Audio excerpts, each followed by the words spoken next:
And welcome back to another episode of Hear This News. Thank you everybody for tuning in. Make sure y'all hit that like button.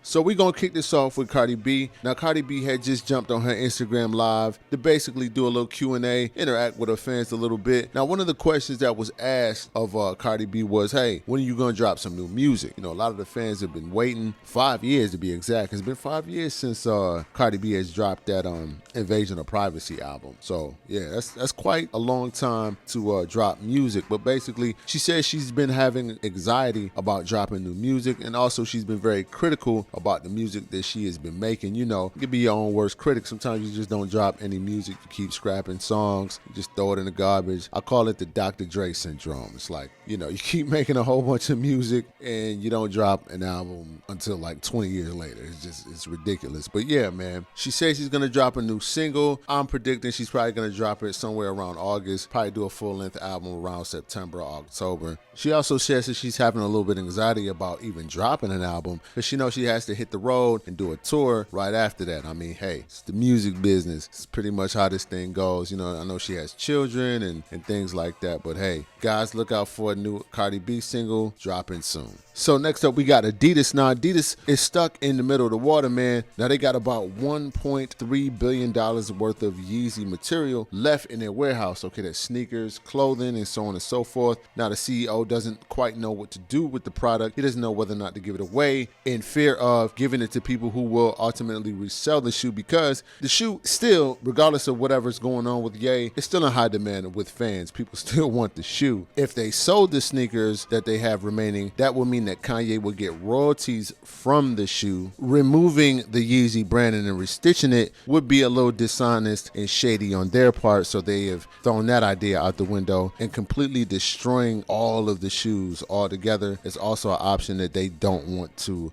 take on. Now, Adidas has lost about $400 million so far in the first quarter due to the ties that it cut from Ye. It's a lot better than they expected that they were going to lose, but it is hurting them. Now, not only does Adidas have a whole bunch of product on their hands that they're trying to get rid of, but they're also facing a bunch of lawsuits from investors who had invested between 2018 and 2021. Now, basically, they're accusing Adidas of not doing anything about Kanye's antics and the things that he was doing, right? They weren't putting a stop to it. They weren't pulling back in time so that they would not lose a whole bunch of money and have a bunch of product. And basically, they're blaming Adidas for their financial loss due to their irresponsibility of the person that they partnered with, which was Kanye. So not only are they facing product issues, but they're facing lawsuits.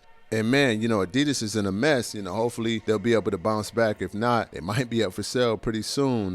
I don't really remember a time when Adidas was hot. I think there was a few MCs that had a line. I mean, I think Swiss had a line with Adidas with the whole Basquiat thing. Tiana Taylor, I think she had a sneaker come out with them, but I think her feud with Rihanna messed that whole thing up. I think Pusha T had a line. I think Ugly God had a sneaker line with Adidas. So I don't know, man. I mean, I can't really remember a time where Adidas was like hot. I think the last pair of Adidas I had was like some you know, basically shell toes, right? Shell toe Adidas. It was like the last pair of Adidas I've ever owned in life. So I don't know, man. Hopefully they'll be able to bounce back. And man, you know, this is ugly. This is real ugly.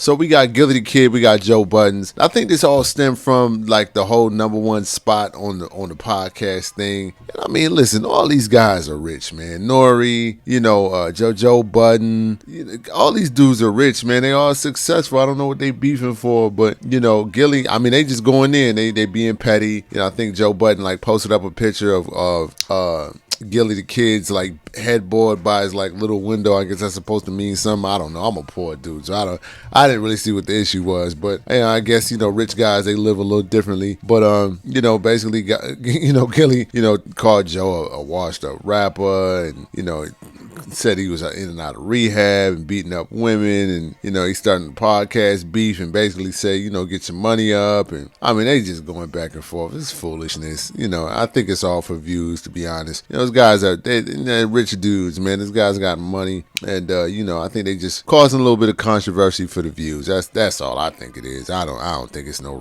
real beef. They just going back and forth. Yeah, that's it. Entertainment, y'all. And that's all I got for right now. If you enjoyed the video, make sure that you hit the like button. If you want to see more of me, make sure you subscribe and turn on the post notification bell. I definitely appreciate all the support. Thank you, y'all. See y'all next time. Peace.